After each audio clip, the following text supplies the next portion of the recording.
Howdy, howdy, howdy. Welcome back to the Death Metal Disco podcast. I have no idea why I do things the way I do them, but that's how I did this. So anyway, you are checking out the Death Metal Disco podcast, and I truly, truly, truly appreciate you doing so. My name's James, if you don't know me. I am the host of the Death Metal Disco podcast, coming to you in your ear holes from wherever the fuck you're listening to. Again, I'd like to thank you for listening to the episodes of the Death Metal Disco podcast. It really means a lot to me. Truly, truly appreciate it. If you've left any feedback or comments or send me messages or anything like that, I truly appreciate that as well. It's nice to know that people are listening to the ramblings of a crazy old man. I'm not really that old, but sometimes I feel that old. Anyway, I'm going to keep this intro portion short because this is a very long episode. If you're just tuning in, usually my episodes are about 40 minutes or less. This one is going to be pushing 2 hours. So it's going to be entertaining, and I'm interested to see how well it's received. So without further ado, I have a guest on this episode. If you listened to the last episode titled Allegiance, you may have figured out who my guest is.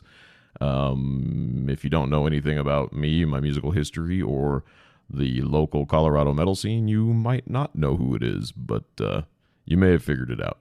Anyway, my guest is a well-known musician, both locally to Colorado, and has quite a bit of international fame due to his many musical conquests that he's done.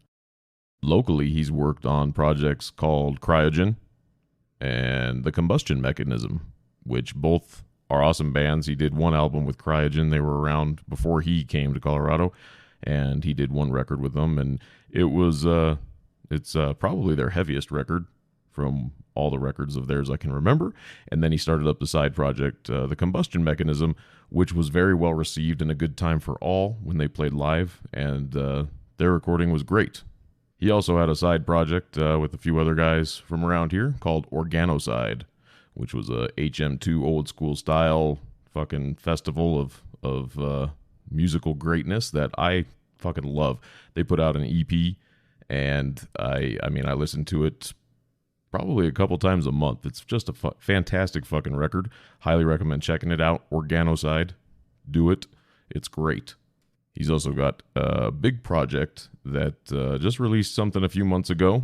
Another EP, and you might have heard of it. It's the Nuclear Power Trio, and it stars Donald J. Trump, Vladimir Putin, and Kim Jong-un as its main musicians, and the videos are fantastic. The music is fucking great. It's definitely a different thing, and most people that I know that don't really listen to metal, but listen to that, think it's awesome as well. It's all instrumental, no vocals, and you should definitely check it out. Nuclear Power Trio. Find them on social, find their music. And finally, the thing he is most well known for and has fans all over the world for. This band has put out 5 studio full-length albums and 1 self-released EP, and a handful of singles, including covers of songs by Rush and Yes, and most recently, Bach. You heard it, Bach. Without further ado, my guest is Greg Burgess of the metal blade band Allegaeon.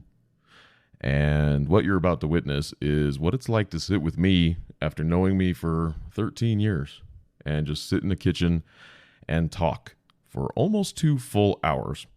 I had originally thought about splitting this into 2 episodes, but I just decided, fuck it.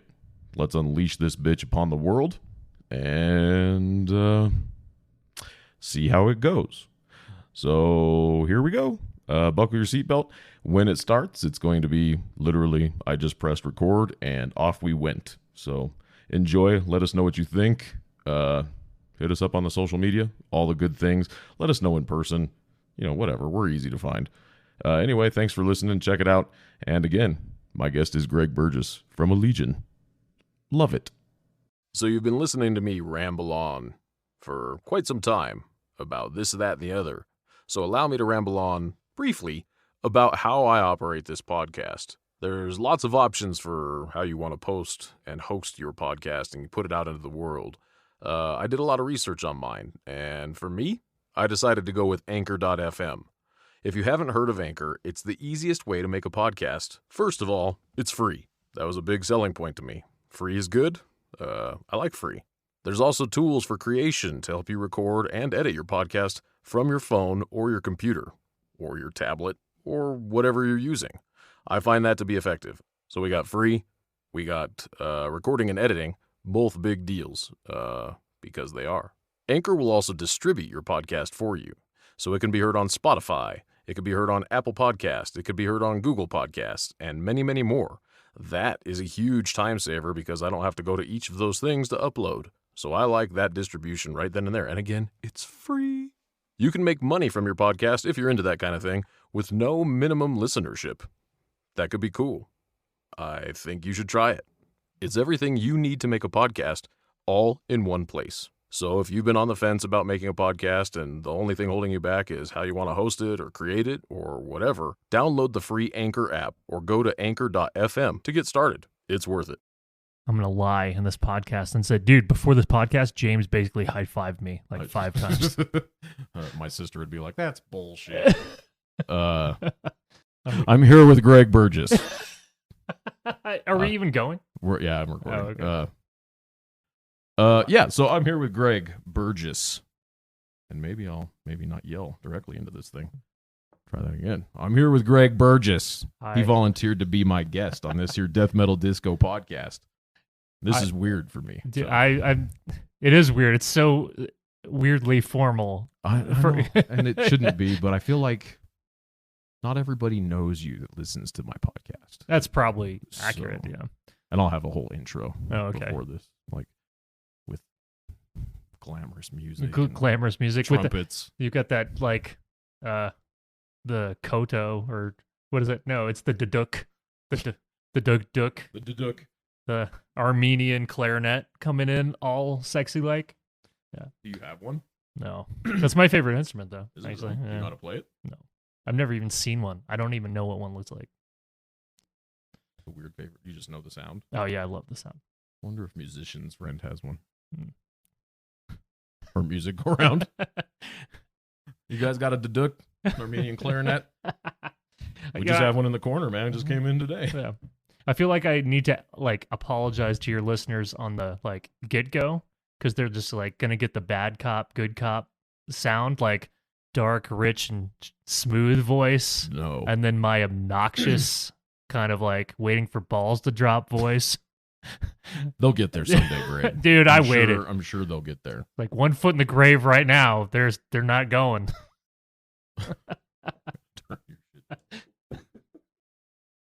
Sorry for the clipping. Post-production. I need to learn shit.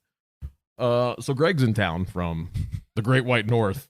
And we're like, hey, we should do this. And so we are. And I brought a bunch of shit. We had to find an ample power supply in his house because it's old and it couldn't do what it needed to do. But we found it in the kitchen. So we're in the kitchen. He's drinking Crystal Light. What flavor? It's raspberry lemonade. Raspberry lemonade. With 0 calories. Not sponsored. But if Crystal Light's listening, what's up? I'm diabetic. I like sugar-free shit. Greg's watching his figure, which is excellent. This is such a fucking weird podcast. Normally, I'm in my closet talking to myself, so yeah. It's nice to have a face. I can turn the lights out. Yeah. You got any sexy sax man music ready, queued up, ready to go? Oh, is this more like a closet now? It's a little bit. It's a little bit more like a closet. Okay. I can't get my levels correct. We'll go low. Okay. So anyway, what do you want to talk about? I don't know, man. How's life? Greg's recently married. Again. When did you get married? Yeah. Again? October. It was October. Yeah. Your birthday? Yeah, October 10th. Oh, yeah. Almost your birthday. Almost my birthday, which is also her birthday, so I can't forget her birthday. Halloween's her birthday too? Yeah, unlike my last couple marriages. Yeah, so I know it's off to a way better start. I won't comment on the last couple I knew with the same birthdays. They're no more. No more? Ah, wow.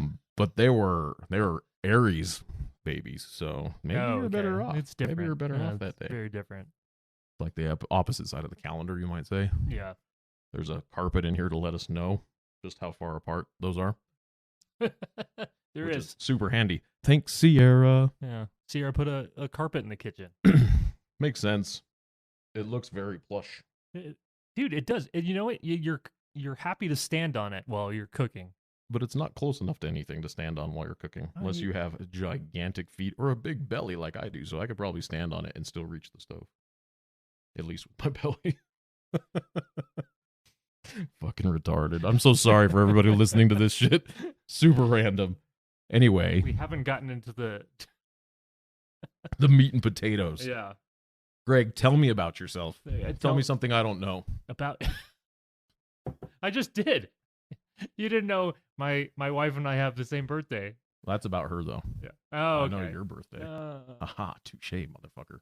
What about me? Dude, we've known each other so long. I don't know. So anyway, if you listen, Greg has not listened to this yet because it's not out yet. But in the last episode, I said the guy that was going to replace Allegiance's first guitar player didn't fit the stereotypical death metal guitar player look according to his MySpace page. And so I was judging that book by its cover. And then I was wrong. Greg's amazing. So we met back in 2007. What was wrong with my MySpace page? It was just, you had the pictures like in Alaska where you're standing on a hill. Oh, And right.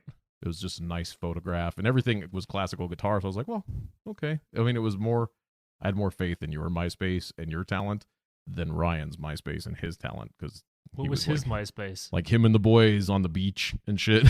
And like pastel colors and whatnot. Oh, okay. And I was like, this is that going to totally be interesting. That totally fits. It does, right? He's Yeah. a beautiful man. And it just, I mean, yeah, when he asked me to join the band or to come audition, I was like, You know what I do, right? yeah, I was confused, but then I heard him and I was like, fuck. So anyway, that's how Greg and I met. And it's been true love ever since. It's been a long time, man. It has been a long time. Is We've it- done some things. Yeah? 12, 13 years? 13 years now. Math. Yeah, it's got to be 13. Carried the 3. Yeah. 13 years. Yeah. It's weird, like now that, because we're the same age, right? Are you 41. 41 now? I'll be 41. 40 in March. So, Okay. I'll be 41 in March. Oh. Well, I don't do math. Yeah. Fuck, what was I gonna say? Oh, do you get weirded out when you think about things from like the early 90s? That's yeah, and so it does, long ago now. like it doesn't even seem long ago. Like Terminator 2 came out in 92. Yeah, I remember when it came out. Yeah, you know, the weirdest thing about getting older is it sneaks up on you, and you just like go in the bathroom and you look at yourself in the mirror and you're like, what the fuck happened to you? Like I think say I'm that every past day. it. I've passed the point where I'm just like, oh yeah, you can look cool. I'm past that point now. I'm just like, This is what we're working with. now damage control, you know? Minimize the suffering. for the day. Yeah, that's right. I'm just like, well, I can relate to that. you're a 41-year-old. You're like, you have 3 strands of hair left on your head. I can relate to that a lot You're more this just year. like, it's like, and on tour when we don't get showers, it's just like you could see right my scalp, and I'm, you know, and it's one of those things where it's just like, guys, you'll tell me when I need to cut this, right? Because I would have cut it. You don't want to go Devin Townsend before the get shave. the skullet. Or Well, Nergal.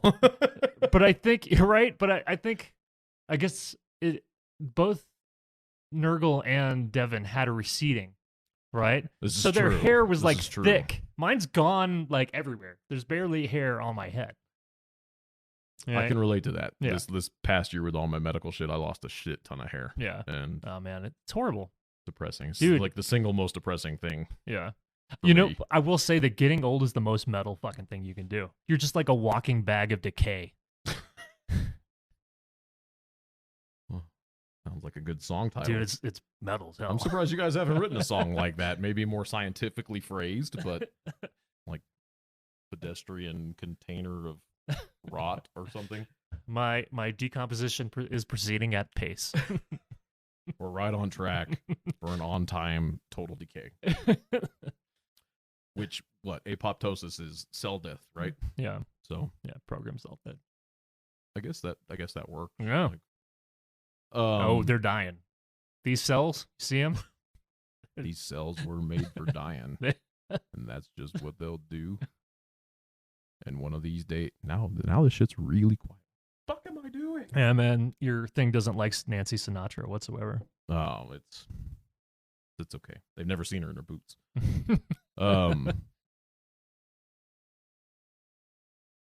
So you live in Canada? I live Ish. 50%.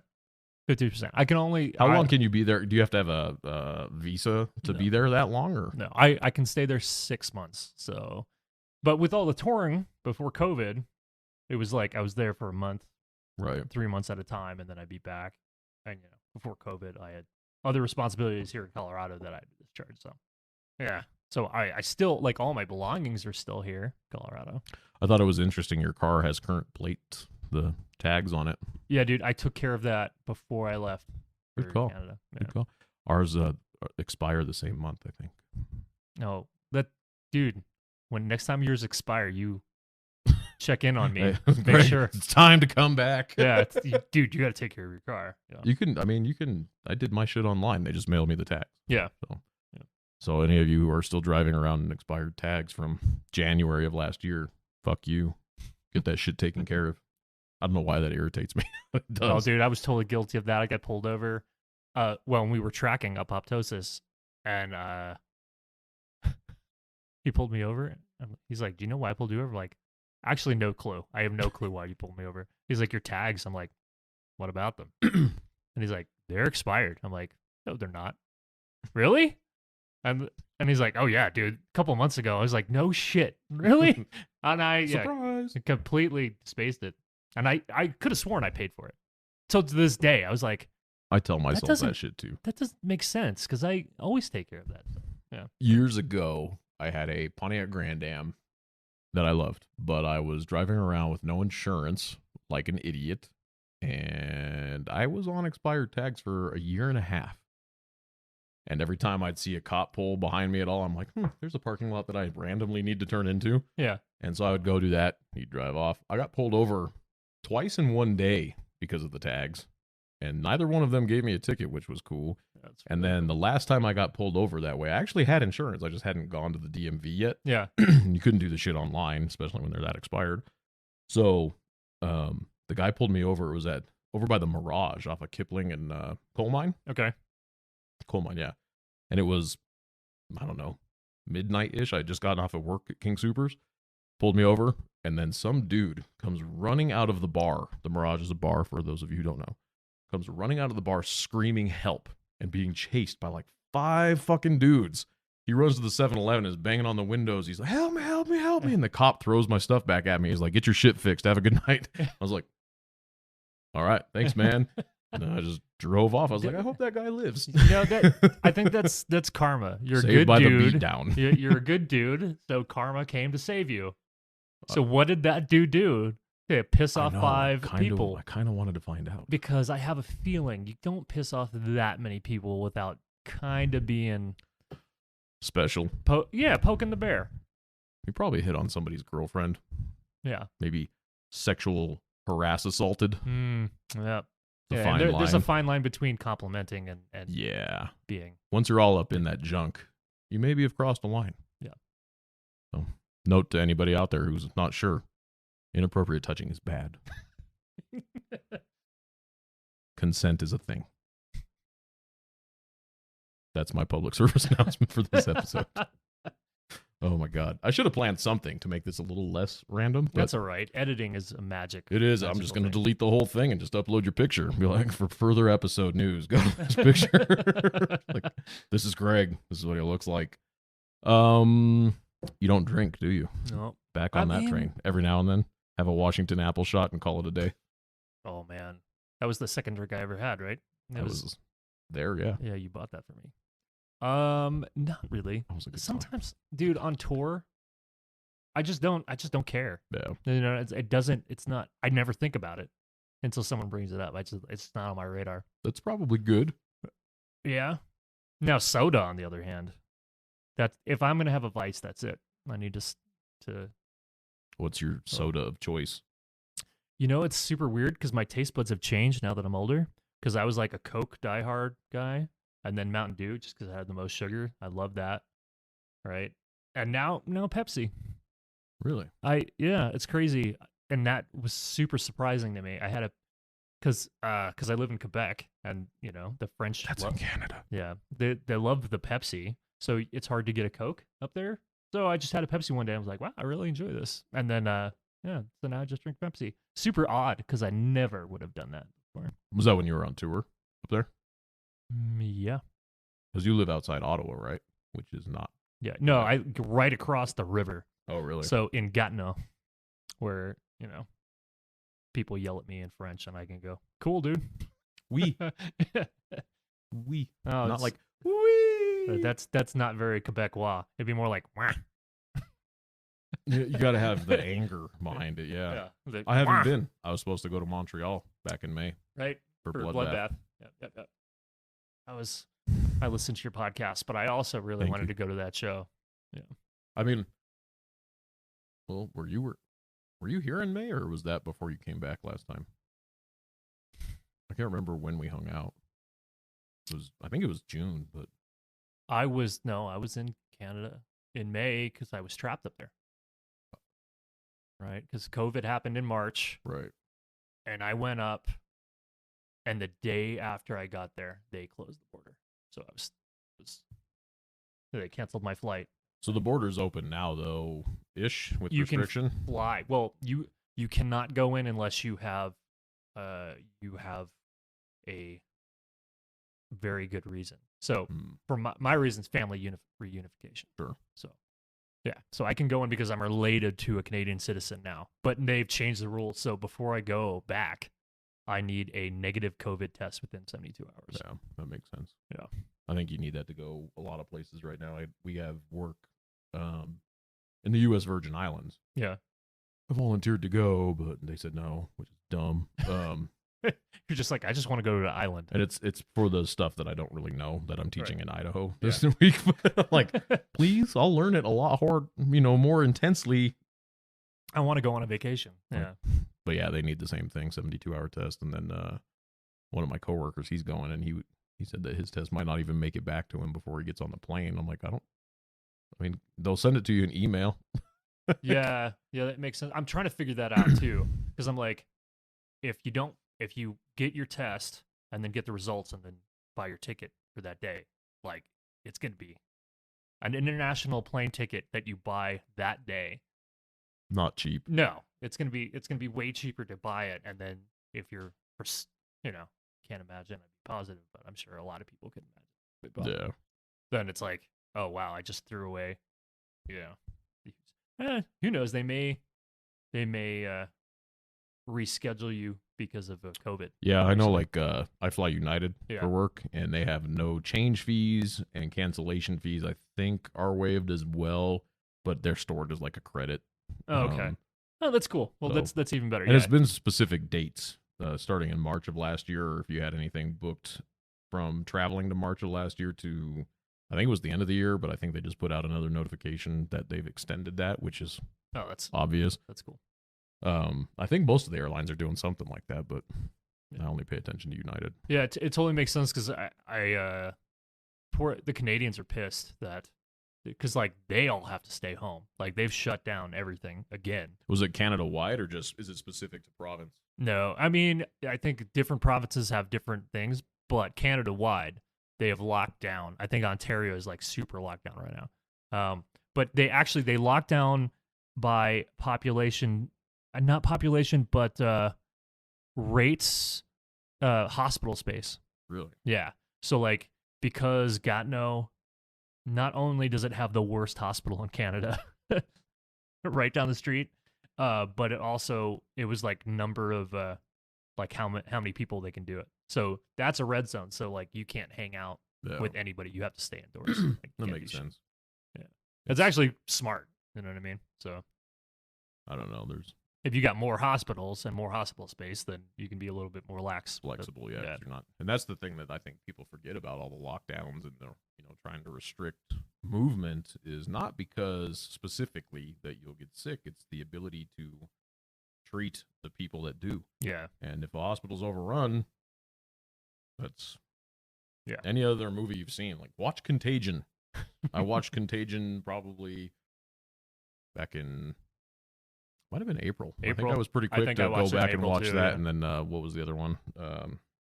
Outbreak. Is that what it's called? Dustin Hoffman? Yeah. Outbreak Monkey? Yeah. Watch those back to back. Contagion I didn't really like in the theater, but watching it when you have real world shit going down, you're like, oh yeah. This makes perfect sense. It was like way more scary when there was something going on. It's a little closer to home. Yeah. Like if I'd been kidnapped, I probably wouldn't want to watch a kidnap movie. Right. Just saying. Yeah. I actually got exposed to COVID beginning of last month, allegedly, but I tested negative. So had my first COVID test last month. That was fun. How horrible was it? You know, it tickled. Like, my sister said that she had heard that if you have symptoms, they go a little deeper than if you don't have symptoms, because that's a question that they ask you. Most of the places have a pre-test checklist or questionnaire. I mean, it was up there, but I mean, it didn't bother me.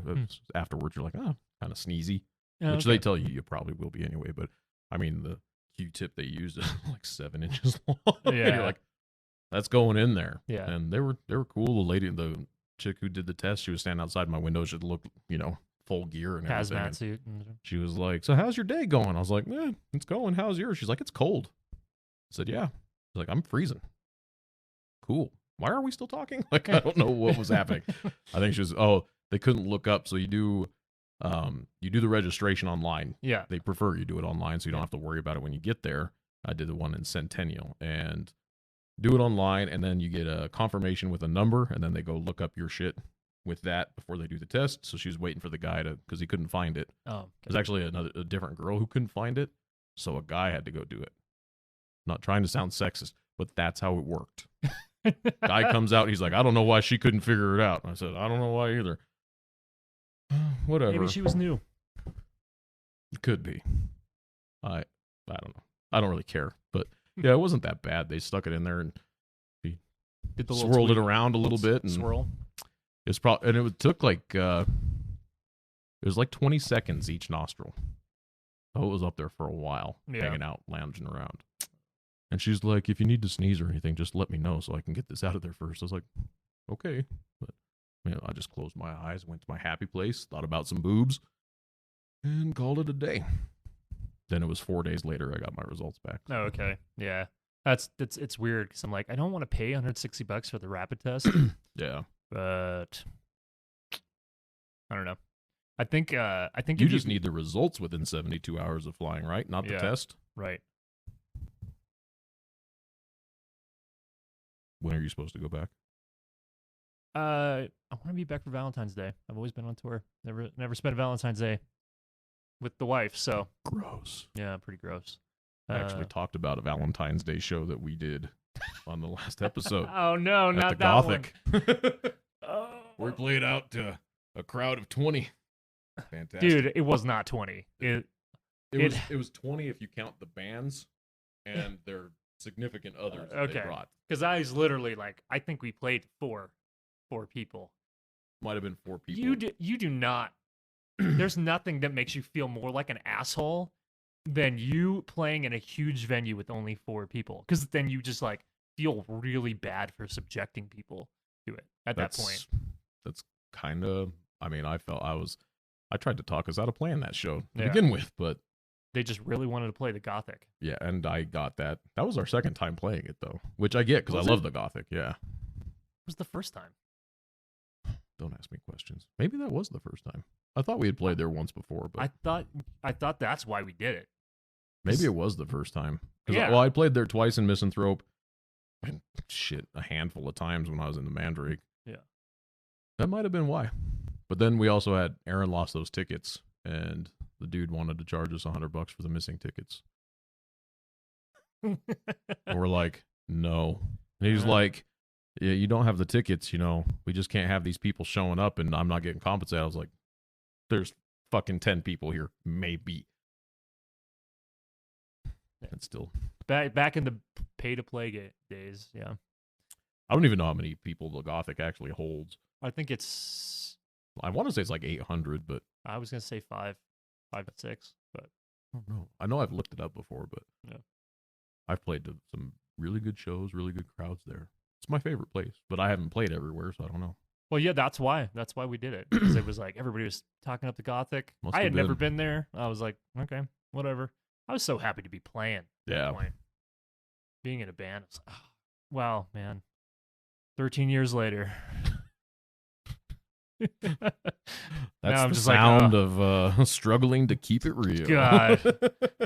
the innocence, that young man. If only So he young, knew. full of hope and sobriety. if only he knew what the music industry was really like.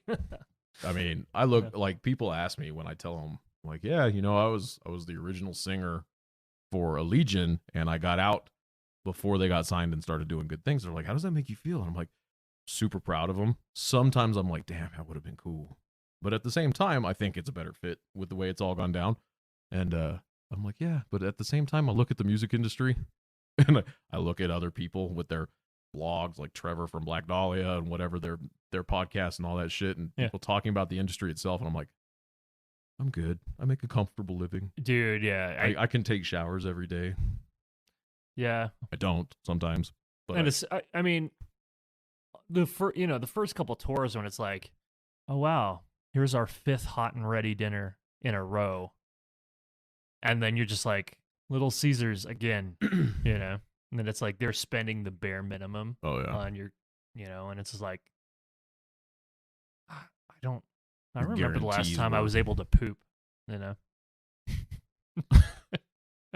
That's a real thing. They- People don't think about that. Even Dude. with just being in local bands. Oh, you're in a band? That must be so fun. It's like, we play every week in a basement, and then when we play shows, we have to load a bunch of heavy gear in, stand around for a bunch of hours, try not to get trashed, play for a half hour, and then unload everything, take it all back to somebody's house, and unload it into the house. And basically, we're exhausted after that. Yeah. They're like, what's tour like? That, but on an everyday basis. Yeah, right. I don't like tour. I remember I was so stoked to do it. And then about after, yeah, I got to bed around 2, 3, 4, and then I had to wake up and drive. Like, oh yeah, we had like a 18-hour drive that night. So literally, I was woken up in 2 hours for my shift or something, and then you hit a bump, and then the shocks on your van, you are in midair and you are slammed back down. And yeah, and especially now, dude, like mold, sleeping in a van now at 40, dude, my body can't take it. Like just sleeping on my side and not having any support because I'm on a hard surface, like my shoulder gets jacked from one night, Oh yeah. or my hip just aches. Like I'm gonna break a hip sleeping. For all of you in your 30s and 40s who wake up and you're like, oh, I slept wrong and your back is fucked up. Think of if you had slept in a van. Yeah. Like Europe's the best because you don't have to worry about driving. Like you're in a bus, it's super expensive, but like you can. Touring Europe's my favorite because I can, as soon as I get off stage, I can go to bed. Right, and then unlike most people, I love to sightsee, so I'll go right to bed and sleep until, I don't know, the next morning, 10, 11 a.m. And then you get up, go explore, and then load in isn't until like 3 or 4. Right. Yeah, so it's great because you get to full night's sleep. You never have to worry about driving because that's the worst. And now, at my age, I can't drive at night. My eyes are so bad that it's like, I have to keep hiring younger dudes so they can drive me around. I'm like, I can drive just in the daylight. It's just not safe. I will fall asleep. I have no. Yeah, it's bad. So you're a bus, you have the bunks, right? So that's Yeah. probably a lot better than a bench seat. It's way better. Or even like if you have captain's chairs leaning back only so far. Like my a couple touring tours experience, we were a little more it wasn't the full touring experience because we were only gone for a week and a half, really. It was supposed to be 2 weeks, but shit happened. So we had a Ford Excursion, Eddie Bauer edition, towing a trailer. And my job for the most part was to sit in the far back seat, which was a bench, and I slept most of the time. Yeah. And then drive here and there, driving the first time in LA at 5 o'clock in the morning while I drove. We stopped for gas in Vegas at 2. And then I started driving there, and then we're rolling into LA right around 5:30 in the morning. I thought I was going to get us all killed. It was bad. So then we finally stopped. But every night we got a hotel. So when we were there, Oh wow. Okay. we owned a hotel. We got the Motel 6. Right. And this was the end of July in 2005. We got the Motel 6. We checked in. We drove because our first show was there. So we drove from here all the way there. And then we got some food, and we found a motel. We didn't have anything planned as far as where to stay. Right. We're just like, let's drive around, which was sketchy. Motel 6, the air conditioning in the room was frozen over, so it was blowing out hot air at the end of July in LA. So we're like, this is awful. Somebody went down to the office, and they're like, hey, our shit's frozen over. It's blowing out hot air. Can we get a different room? They're like, oh, yeah, it's going to be a while, though. So we're like, all right, well, Addie was our bass player. Right. And she's a girl. So she's like, I got to take a shower. So she took a shower, and it turned the whole fucking room into a steam room. I was like, fuck it. So I took a shower. We ended up taking a nap, waking up just drenched in sweat. It was awful. We were still waiting on a room. And then we went and played at this, there was a warehouse in North Hollywood that they had put a stage on. The microphone cable, I remember, it's the only time I've seen it, was like a metal wrapped microphone cable from like 1970, and I thought I was going to get electrocuted. And like I like to wrap the cable around my hand just a little bit, and I couldn't. And then I was like, if I touch this thing, I know I'm going to get fucking electrocuted. It's just going to be one of those days. And didn't happen, and it was a festival. We jumped on this tour last minute, and we ended up playing last. It was like the Gothic show. Not a lot of people. Some of the bands that had played before us stuck around, and they got into it, which was cool, but it was we're like, whatever, we're playing, we're on tour. This is great. Yeah. Then back to the fucking Motel 6. I didn't even sleep in the motel room because I was afraid all our shit was going to get jacked, so I slept in the excursion. Yeah. I didn't sleep well. I had the windows cracked a little bit for some ventilation, but I was like, if I roll them all down, a homeless person's going to come in here and sodomize me. Right. That's my rational fear. Yeah. So then we had to wake up the next Homeless day. sodomy. Yeah. Yeah. And it was so hot that night.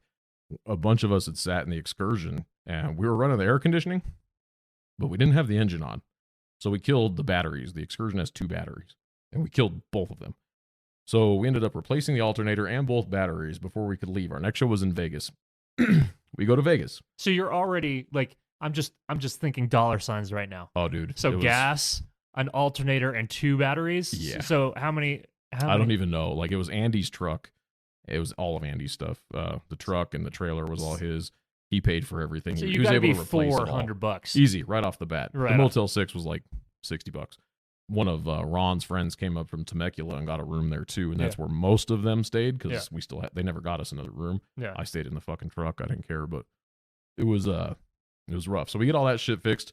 We go to Vegas. The show in Vegas, the venue got closed down for some odd reason. The show got canceled. Selling to a minor. Don't know As what it happened. happens in Vegas. So the band we were on tour with, they're called Red Tear Memory, out of Arizona. They were the ones that already had the shows booked. We just hopped on it because we needed a last minute tour because we thought our label, Crash, was going to do the booking. And I don't know what happened. I wasn't in charge of any of that shit, but they didn't. So Why would a label do a booking? that's what I was told was happening. I don't know what actually happened. I'm like, that's not what really happened. I wasn't in charge because I was still relatively new to the band. So I wasn't. They had that stuff set up when I joined. The dates, at least. Yeah. So we got on there. It's like, thank God for MySpace. Found them. We jumped on their tour. So they had this thing booked. Well, they had friends in Vegas that were going to come to the show. They're like, hey, we're going to see what we can do. They ended up doing a house party, backyard show. Yep. They got permission from the neighbors. And they're like, hey, if we're done at 10. Can we do this backyard show? It's not going to be too crazy loud, but we're going to have 4 bands. We'll be done at 10. We're charged $5 at the back to help the bands, and then we'll have food, and they had a keg and whatever. And that was actually a good time. Yeah. So we're like, cool. We ended up getting a room at the Travel Lodge because we had gotten there with no plans of where to stay or anything like that, but we were sure we needed a hotel. So there was a high school basketball tournament happening. So all the hotel rooms were filled with 7-foot tall high school kids.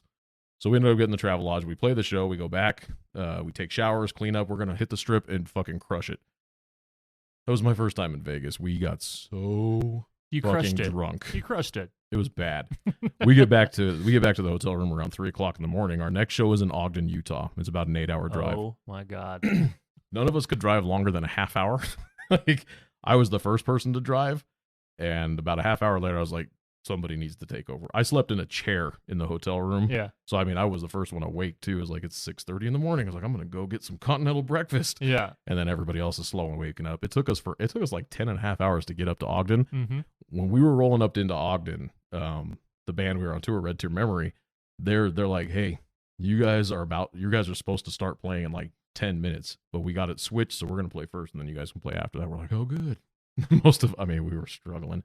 And then after that, we drove straight home to Greeley because we had the next show was at the Gothic, and it was just a fucking rough time. What kind of crazy routing is that? That was the MySpace. Hey, anybody live here? It was a self-booked tour from Red Tear Memory. They did it all. Yeah. And then they just said, hey, you want to join us? We can get you on with these shows. And we were supposed to go do 2 shows in Texas, one in Lubbock and one in Amarillo. So after the Ogden show, drive home. The next day was Wednesday, and we were supposed to play the Gothic. We played that, and we booked that like a week and a half out. Yeah. And we still had a couple hundred people show up on a Wednesday with a last minute booking. And that was the day of comp tickets. Yeah. You know, where anybody over 21 with a comp ticket gets in for free. Missed those days. Played that. Went back to Greeley, partied hard. We found out, I don't remember if it was the Amarillo show or the Lubbock show that got canceled. So we had an extra day. So now we're staying in Greeley for 2 days. I don't live in Greeley, but we all stayed up there. And then we drove down to Texas. We played this metal festival at a bowling alley. It was like half the bowling alley was closed down. They built a stage. Sounds like Lubbock. It probably was. I think it was Lubbock. And then we're like waiting around. We played in the middle of the day, middle of the afternoon. Yeah. Waiting around. We're like, fuck it. Let's just go get our guarantee, our $75, and Oh my God. and drive back. So then we drove $75 guarantee. We drove straight, but yeah, I don't want to talk about it. Drove straight back, and we didn't care about the guarantee. Like, Right. I mean, I kind of cared. I was like, the fuck, but it was so last minute. Yeah. We were just excited to do the thing, right? And it was funny because that was actually a death metal festival. I can't remember what the fuck they call it. I want to say they called it Hellfest or something like that. Yeah. In fact, my drummer Greg, he's like, I think Kazik played that. His band at the time, Kazik, from here. He's like, we played at a bowling alley somewhere in Texas. I was like, huh, weird. I think we would have recognized each other. And he's like, I don't know. So we drove right back, and I was like, oh, that's our tour experience. And then the only other thing we did is we drove down to Phoenix to play one show, and then came back. And then we also drove up to Tacoma, Washington, to play a show with 3 Inches of Blood. And that show was, I was broke. I had literally no money for that show. Like, to go up there, I couldn't pay for gas, couldn't pay for shit. And then I ended up getting fired from the band a little while after that. But it was, that's my touring experience. Hotels, and sleeping in the back of an Excursion, which was nice. I just can't imagine how much money that cost you guys. You got to be when like gas was like, that was when fucking gas was pushing $5 a gallon everywhere, and the Excursion was diesel, so it's a little bit more expensive. Yeah, it was. Dude, you got to be like, you guys must have lost $2,000. Oh, I have no doubt. And we didn't have anything for merch other than CDs. Sick. That was our merch. Sick. Yeah. So well, did we have shirts? I don't think we even had shirts. Like plain logo shirts. I think it was just CDs is all we had. Really? And the show in Tacoma, Andy's gear fucking took a shit like after our second song. So the rest of the set, he's trying to fix his fucking shit, and he's losing his mind. And then 3 Inches of Blood, you know, that's their hometown. Yeah. So the show was actually packed, which was cool. Like, it was nice. And then that 3 Inches of Blood was Canadian. I thought they were too, but they said it was their hometown. Maybe they played because I think they live maybe in BC, so it's like just a few hours drive, I guess. But okay. Somebody said it was for their hometown. Huh. Okay. I'm pretty sure they're Canadian. That's always thought so too. I don't know. Don't tell me what it is. I don't care anymore. They're not around anymore. That was a long time ago. 3 Inches of Blood is like that one band that if I could get any band back together to witness, it'd be 3 Inches of Blood. I was never a great big fan of theirs. Liked them, but I'm like, whatever. I could take it or leave it. But I know a lot of people that feel that way about them. They were just like the new Priest. You know what I mean? I would agree. They had some killer shit. Yeah. It was cool to like see them live because I mean, I had heard probably most of their stuff by that point. Yeah. But I had no desire. Like it was not something on my list to do. It was like, oh yeah, I'm gonna go check out 3 Inches of Blood. But you know, to go play that show, I was like, this is a long way to go to play a single show. Yeah.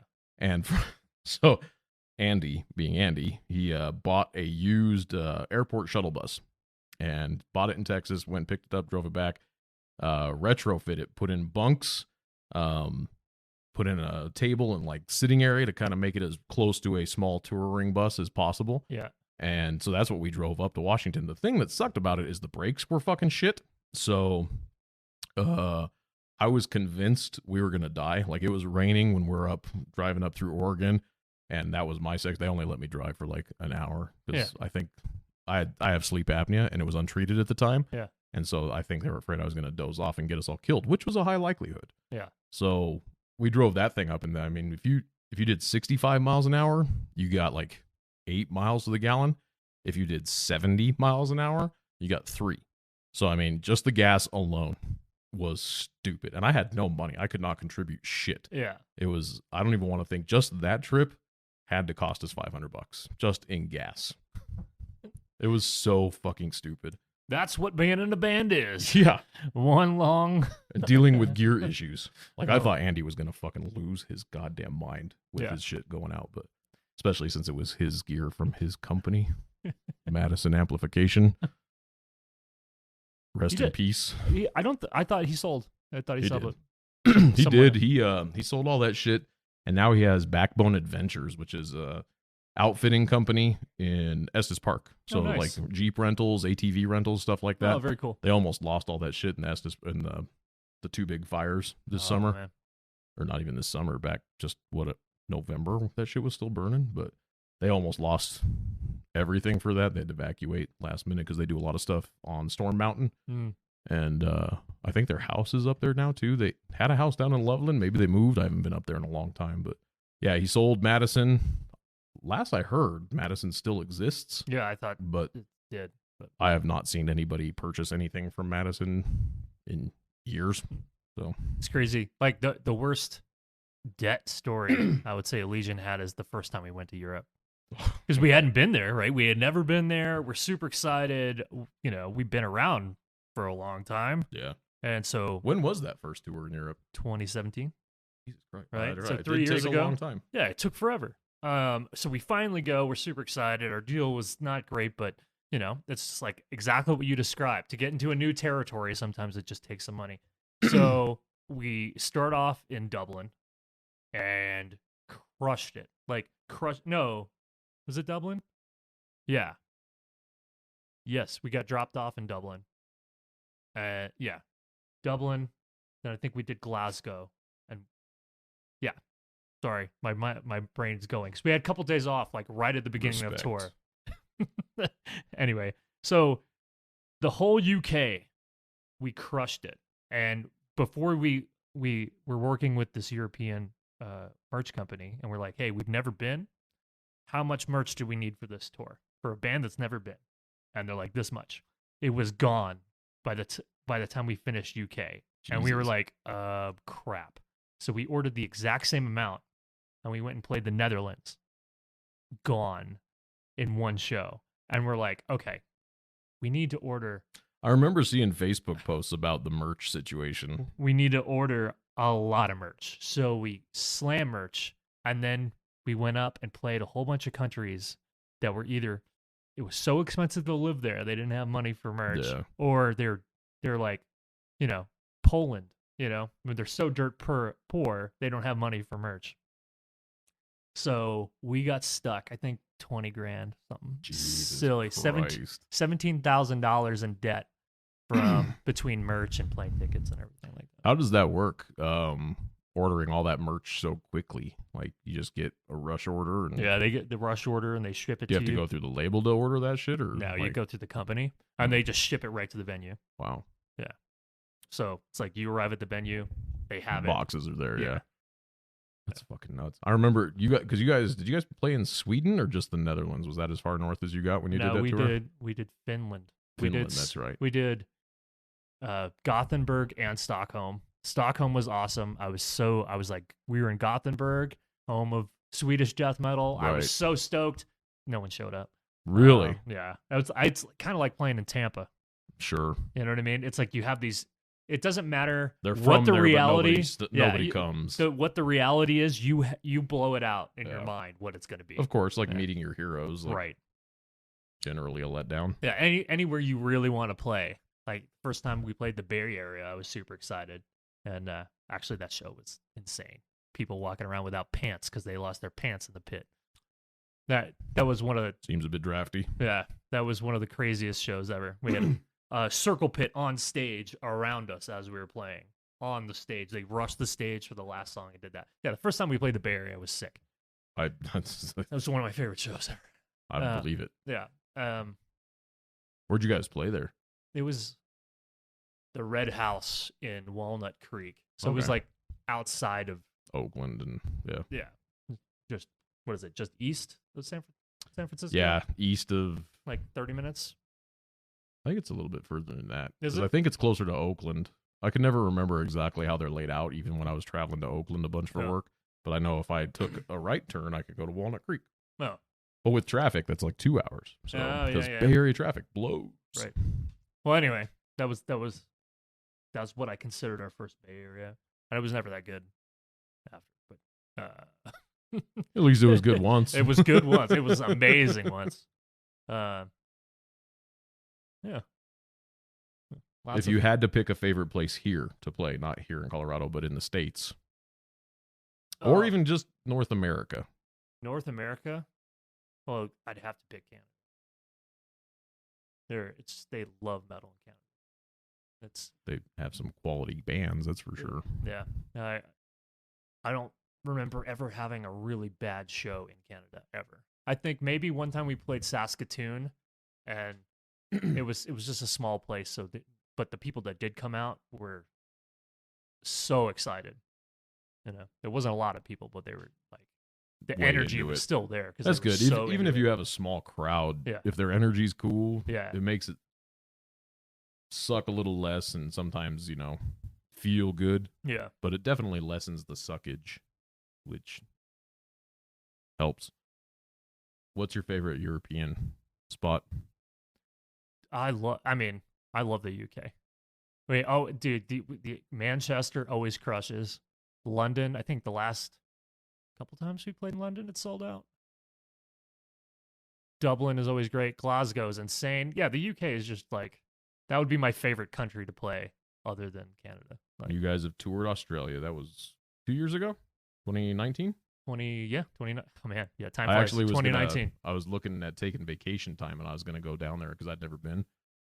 And I actually priced out what it would be to follow you guys to each of those shows. Yeah. Because I had the time, vacation time, and Yeah. I was like, oh, and then I actually got booked for work stuff. I was like, fuck. Oh, dude, that would have been so fun. We had to fly. You had to fly to every show in Australia. I saw that. It was like, the shows are so good. I think Melbourne was sold out. Sydney was incredible. That was, But- was that with Cattle? No, that was with Beyond Nail Obscurus, Oh, Beyond that's right, Creation, Yeah, that's right. and then Rivers of Nile opened. I And think that was Cattle crazy. went down there right around that same time after, I think. I remember seeing them going down there, but I can't remember. But I would think it was the year after. Well, the year after would have been last year. Did they tour there last year? Last year was not a good year for tours. I but- think they went after us anyway. Yeah, I think it was after you, but I don't remember. I'm Not that it sure matters. Cattle's been there once or twice. I'm sure they've been there a couple times. That people know them. I got to play with them when I was in the Mandrake. We played with them at the Aggie. Yeah. It was What- them and Prong. What album were they on? That's a good question. It was 2006. Was it like So, Q Manure? Or I think it something? was Humanure. Yeah, it was That's us. a different band, almost. Yeah. It was us. I want to say Prong. I don't remember if Prong was on that show or if we played with Prong separately. I can't remember. I used to remember all the shows Yeah. that I played and what bands I played with, especially if they were, bigger bands that we were opening for. But it was cool hanging out with them. Their bass player had some issues with, I think he might have been endorsed by Madison at the time. And So like all of our pre-show shit was just hanging out while Andy was trying to fix his stuff. This is not a ringing endorsement for Madison in these stories. No. And Madison, if you're still around,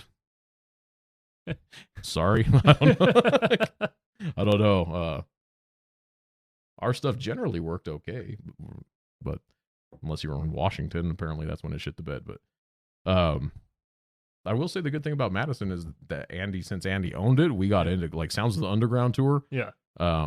We got backstage access to that because Guar was endorsed. Their bass okay. player played on Madison, and so like I was wandering around. We had to share the backstage passes between a couple of us because we could only get 3, I think, and so a couple of it we'd split off. And so I was wandering around. Cannibal Corpse played, and then afterwards, Corpse Grinder was walking around in a Broncos jersey, Yeah. which I knew he was a Broncos fan just from some videos, and people were talking to him because I think, yeah, that was the show. He was on stage, and somebody up front must have been talking mad shit. Probably, where's Chris Barnes? Where's Chris Barnes? Because people still do that. If you've heard the new 6 Feet Under, you should stop doing that. Oh my God. But he was like, you better shut your fucking mouth. And then he's like, I'm going to come down there and I'm going to kick your fucking head in. I was like, oh, he actually sounds genuinely pissed off. They finished their set, wrapped his hair in his ponytail real quick, jumped off stage, and I saw security had to grab him to keep him from going into Dude, the that's crowd. not a guy you want to grab. No. That's a very large man. So then afterwards, when he's wandering around, he's got a beer. And I'm walking around. I say hi to, I go talk to Pat and Alex. Yeah. Total fanboy, but trying to control myself. And he's talking. I'm like, God, I really want to know What the dude was saying. Hey, I'm Gene Hoglan. I think they would know that right off the bat. Something tells me they've met. But yeah, I was so wanted to know what was happening because I was nowhere near the front. I don't go to the front anymore. Yeah. And I wanted to find out, but he was just standing there, chilling, just kind of talking to people, hanging out. Didn't look pissed off anymore, which was probably good. Wearing his Broncos jersey, so I think it was Terrell Davis shirt, actually. Yeah, that was cool though. Just wandering around backstage. We got to stand. I was on stage for side stage for In Flames. Yeah. Which was cool. Yeah. That was their what's the name of that album? Cloud Connections or fuck. I can't remember the name of that album. Cloud Connected? The one that was that Reroute to Remain? Reroute to Remain, yeah. That album. They were on for that. And that's when they started to blow up. They did. They actually listened to one of their new songs. I don't know how old it is. Last year, maybe. Yeah. From I the Mask. I think that's what it was from. I saw it just randomly went down the YouTube hole. Yeah. It wasn't bad. It's I actually totally really, different. I enjoy their new stuff too. Totally there was different. a while there where I kind of just checked out. It's like Soilwork. Soilwork, if you look at their early shit to their new shit, not the same. They've definitely changed. Yeah. It's not bad. It's just different. Yeah. And if you're one of the diehards, you know, I mean, whatever, Soilwork's my favorite band, but even the new stuff for me is that was going to be my next question. Yeah, that is my favorite band. It was Megadeth for a long, long time, and then Yeah, I thought it was Megadeth back when we first met. all the Megadeth stuff. That whatever. We don't have to talk about that. Get it together, Dave. If you listen, cool. Like, what's up? Want to be a guest? I have questions. Yeah. You don't want him as a guest, dude. It was no, I don't. Yeah, so being on side stage for In Flames was fucking cool. Like, thought about going on side stage for Guar, and I was like, that's a terrible idea. So side stage, there was a whole shit ton of us on the side stage watching In Flames play. And I was trying to figure out where all their gear was. Like, they had no cabs on stage. It was all direct and shit, and this was new to my brain. So I was like, how the fuck are they playing? Yeah. I was totally confused. Now it's like normal. Yeah. And that was cool. And then right after them, it was As I Lay Dying. They were headlining. Oh, yeah. Pre-murdery. And if you're listening, fuck you. Yeah, fuck you. Is your wife still single? I don't know. But yeah, I got off for that, and I stood on their stage for like 2 songs, and then I was like, all right. Yeah. I left shortly after that because I don't care about As I Lay Dying. I'm not a fan. But I love Nick. That guy's the solid dude. I love Nick. And I don't he know quit, him. so I love Nick even more. Did he quit before everything went down, or no? He just wasn't the band broken up though at that time, because he was still doing Austrian Death Machine and then the project with Ryan. They were working on some stuff. No, he was still in it, and But no, he just quit again. I don't pay attention. I'm not in the. As You don't might need to say. know about as. No, I don't. Never have. I mean, I've seen them twice, I think, and they put on a good show. Their people get into it, and that's cool. That's like Hatebreed. I don't regularly listen to Hatebreed, but I've been to their show a couple of times. And I will say the energy at those shows are generally off the charts compared to a lot of other shows I've been to. I was surprised. We played with Hatebreed at Ozfest in 2016, and I had never seen Hatebreed, Really? and they were like, man, that Jamie Josta owns Oh yeah, that crowd. he Yeah, doesn't fuck around. no, he doesn't. Like, I saw him at the Ogden, and I don't remember who they were with. I don't even remember why I was there. It was a comp ticket, free, so I got in. That's why I went, but I'd never seen them, so I was like, cool. And that was intense. Like that's a memorable show. Like Yeah, you don't go to a ton of shows where you remember the energy of the crowd so much. Like when you play, it's different because you're looking that direction. But when you go to a show, you're paying attention to the band. Was it a good time for the band? Were you having a good time? Yeah. You get all shit faced and talk mad shit to anybody in a Cannibal Corpse shirt that you didn't necessarily think knew who the fuck Cannibal Corpse was, like I did. Or did you just watch the crowd? Because watching the crowd is half the fun of going to a show for me these days. yeah. Probably I think just because there's too many shows. The only time I saw Death Not Clock, any shows now, but Yeah, the only time I saw Death Clock, it was like that. The crowd almost stole the show. oh yeah. And well, I mean, Death Clock. Seen them twice, 3 times maybe. And they were amazing, Holy fuck. but I've never seen a crowd react No. like that. Not at all. Yeah. And it was just cool seeing, they're playing and then the fucking cartoon shit on the screen. Yeah, It's like, oh my God. It was like, the Death Clock last time I saw him was at the Fillmore. I think it was actually the Fillmore both times. Or maybe the Gothic. I can't remember. The brain's going. yeah. I just never seen that many people. I think they play Mermaider, and then during that was like, I need your knife check, and like the whole crowd, like fists in the air on the checks. I was like, that is the coolest thing I've ever seen. You might have been at that show, I'm not with sure. me at the Fillmore, because I took my Yeah, buddy it was Jamie, at the but yeah, I got fucked up at that show. I've only seen you. You know what I was thinking about the other day? I think it was your 30th birthday, and 29th. the 29th Yeah. birthday when we were in that bar and you were just like hugging the trash can by the end of the night. Saloon, yeah. I was at good old X. Oh, that was a good night. But oh man, I will never get that image out of my head if you just like hugging that trash can at the end of the night. No, that was my 29th, and that shit got out of hand quickly. And I remember specifically when I started to feel drunk. I think Addie's you might have been husband, drunk Nick. before I got there. No, I had a drink or two, but I Yeah. wasn't like, because I got there right before you did. Oh, okay. But Nick, Addie's husband, X Saloon had that no balls, no glory shot. I don't know what the fuck was in it, but if it was free, if it was actually the day of your birthday, and it was the day of my birthday. So Nick's like, you're doing a no balls, no glory shot. And he told me what was in it. I was like, that sounds like poison. He's like, you're doing it. And I was like, all righty. And I already had at least 2 Jack and Cokes in me. Did that shot. I remember you and I were talking. I don't remember what we were talking about, but this is how I know I was drunk. Like, started to feel it, because I remember like my blinking got really slow. And I remember thinking to myself as we were talking, I don't remember what we were talking about, but I remember, yep, it's kicking in. Yeah. It's kicking in. And then it all went downhill from there. And then at some point, somebody signed me up to do Baby Got Back on karaoke, because they were doing karaoke. That's right. Oh And my God. I remember just standing there saying, I don't know what I'm doing. Like, I don't know what I'm doing. And shortly after that, I was out on their patio, and my birthday's at the end of March, and it was cold. And I remember being out on the patio, and there was a trash can. And I told my sister, I'm going to need that. She brought it. And it's not a small trash can. It's one of those, like- giant trash cans. It's like that 5-gallon Yeah. trash can. Yeah. And I just, like 15 gallons, like what you would put out on the curb for the Yeah, trash guys to come pick up. And I just remember puking my guts out into that. Shortly after that, were you still there when the girl who kind of looked like Van Halen's Valerie Bertinelli, kind of looked like her in the face? She comes over and she's straddling me from behind, like, and she's got her legs wrapped around me. I and do she's remember- licking my ear and shit. And I'm still holding the trash can with my vomit in it. And and my sister's like, "Are you okay?" I was like, "I don't know what's happening. Like, she's licking my ear."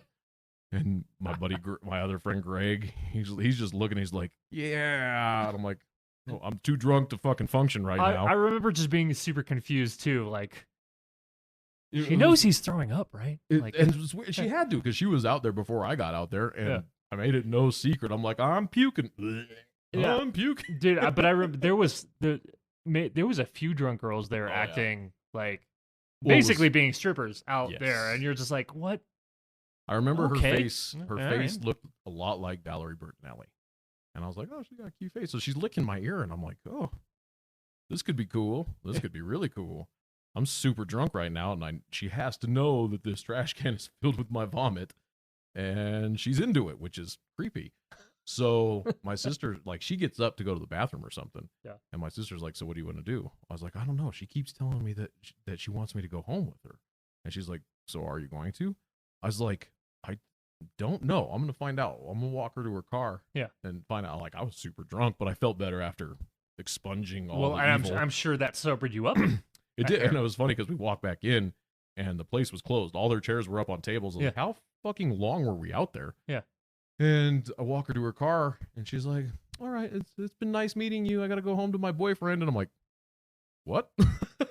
Like, okie dokie.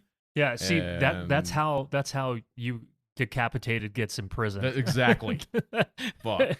Dude. Oh, my God. You dodged a bullet. You know, I right think there. so, too. Yeah.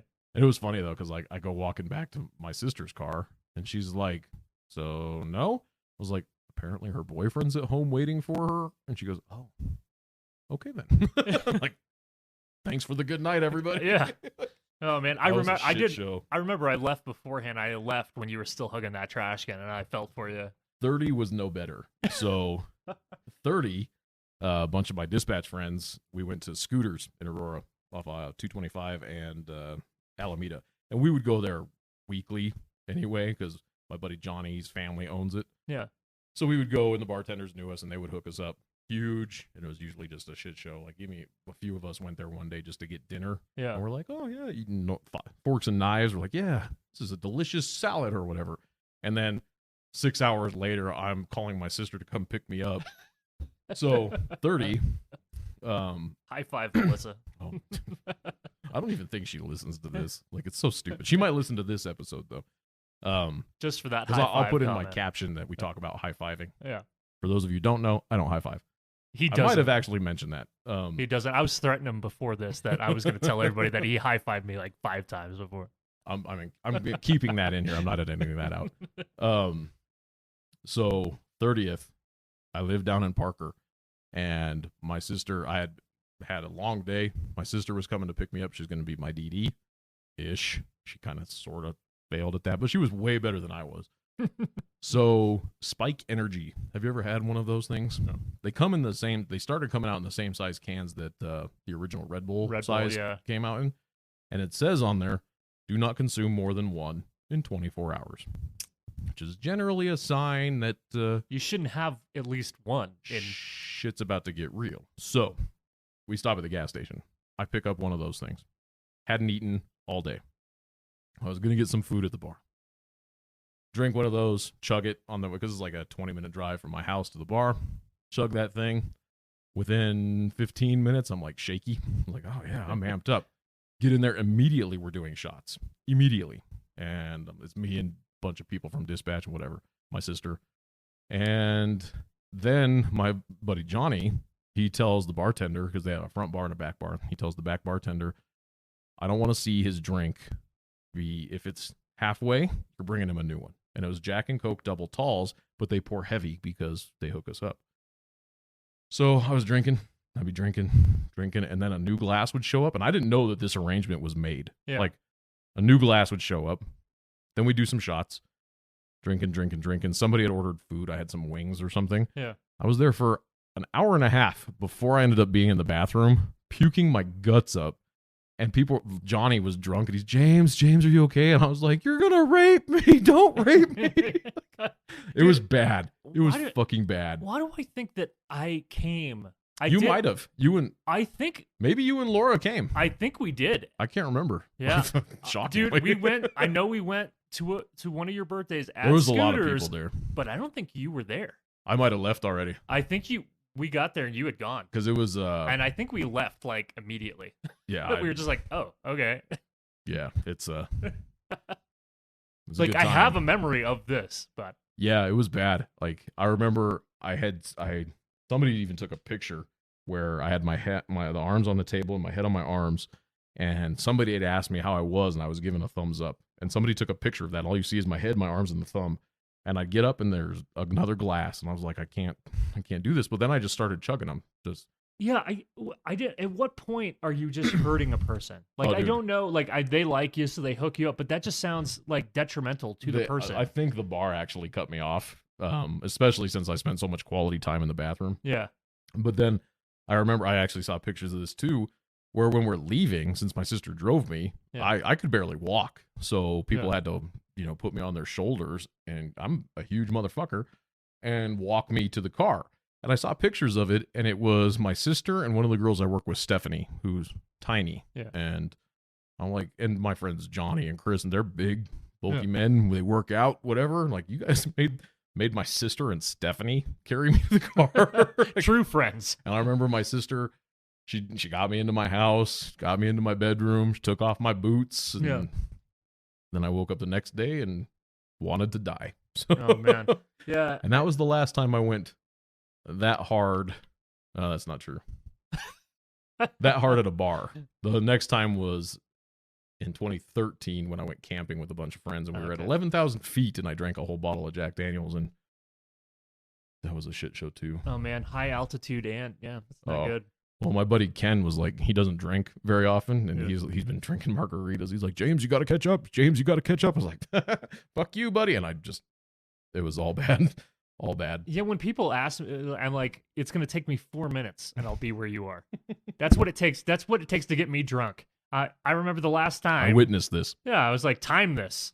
And then I was like, oh, there it is. And then I'm gone. But then I'm Yeah. sober in a half hour and I'm ready. But I'm at the point now Cheap that once date. I sober up, I'm like, cool, I want to go home. Yeah, It's over. It's not fun anymore. I don't drink. I drink at home every now and then. Like last night, I had a drink. It was actually like a double, but which is funny because like for Christmas, my sister got me a whiskey decanter, yeah. and the fucking little freezer rock things Yeah. that I haven't used yet because I don't drink at home very often. And then my friend Noel and Chris, they bought me a bottle of Johnny Walker Black. Haven't opened it yet. I have a bottle of Macallan Scotch that Yeah. my friend Rachel sent me for my birthday in 2018, or maybe it was 2019, that I was going to open on my birthday last year because Yeah. I was like 40th birthday celebratory Scotch. Still haven't opened it. I have a bottle of gin that's on my bar that I bought when I was like 22. That's good. I could supply, like, if we had to have some sort of the shit hits the fan, let's all go to James's house. Yeah. I have no food, but we can get fucked up. So Yeah. we can make some ramen because I actually do have some ramen, and I think I have stuff in the freezer, but no really cookable food, but lots of alcohol. Lots of alcohol. Yeah. I think that's another reason I don't like to drink because then I have to pee all night. Right. Once you break the seal, you gotta go. Right. And then and then I'm on tour, and of course I'm in the way back Oh, yeah. because I'm old, and the guys are so nice. They let me lay down every night because I can't take a bench. Right. So they let me have the bed in the back, and they're so nice to me. But like, the shocks just basically take your bladder all night and shake it. Right. So whoever's driving, and I feel so bad, I'm like, hey, I need to piss. Like 2 hours later, hey, I need to piss. Right? And we're not animals. We do not piss in the van. No jugs. No jug. None of that. I'm just like, this is where we live. That's smart. We were on tour. This is where we live. No one pees in the van. Someone's only peed in the van once, and it was Corey, and we were stuck on the Brooklyn Bridge Oh my in god. traffic, and he couldn't hold it anymore, and it was an emergency. So I think he told me about that once. yeah, shit, poor man. And I've seen that weapon that he carries. I'm surprised he could fit it into the bottle. Good job, Corey. Yeah, Proud of you. Your That's it. God-given talents. He just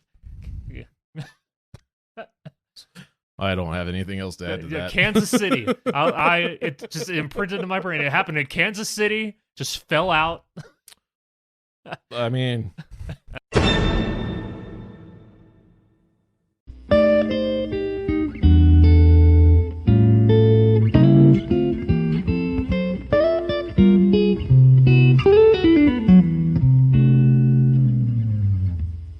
And I'm just like, kudos. damn, you have a license for that.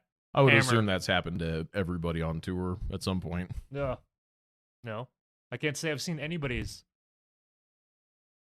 else's. Only Corey's. Really? Yeah, I've been Interesting. doing this for a bit. And of all the people, that's Yeah. You know, weird. actually, but I mean, I could have the opportunity because it was being offered, but I don't. So, yeah, Riley has a really interesting penis. We're gonna talk about Riley's penis. Riley. You're welcome, Riley. Oh, Riley doesn't care. I don't doubt that at all. Yeah, he was taking a shower when he was a kid, and there was like a pressure crack in the sliding glass door, and Okay. it just exploded on him and cut the tip of his cock off. Whoa. Right. So now with all the scar tissue, I guess it's like a tourist attraction. Like he's I mean, I'm intrigued. yeah. So like people want to see it. Do I want to see? I have so many questions about myself now. Yeah. I mean, I feel for him because it's like, yeah. So he's in adolescence, and you know what happens when you're a young man in adolescence. Do tell. Well, you wake up and you have what's called the morning wood. Well, when he had his cock sewed up, Oh my god. of course, when you have your cock sewed up, lots of quotation marks, it is flaccid. So the next morning, Ugh. yeah, I'm sure, that poor man. Was it like? Did you ever see the movie Strangeland with Dean Snyder? No. Or Dee Snyder. There's a scene in it where this girl's got. It's a horror movie that he wrote, made, directed. It's made here. It's actually pretty good. All things considered, low budget and all that. You should find it and watch it.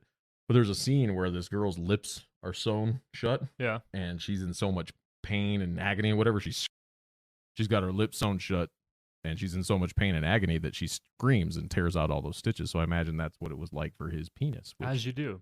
sounds awful. So anyway, when I had my vasectomy in 2013, they're giving me all these instructions. Don't let your kids run on you. Don't go, wrestle. Don't go work out. Just relax. Frozen peas, blah, blah, blah. I was like, well, I'm not going to go work out.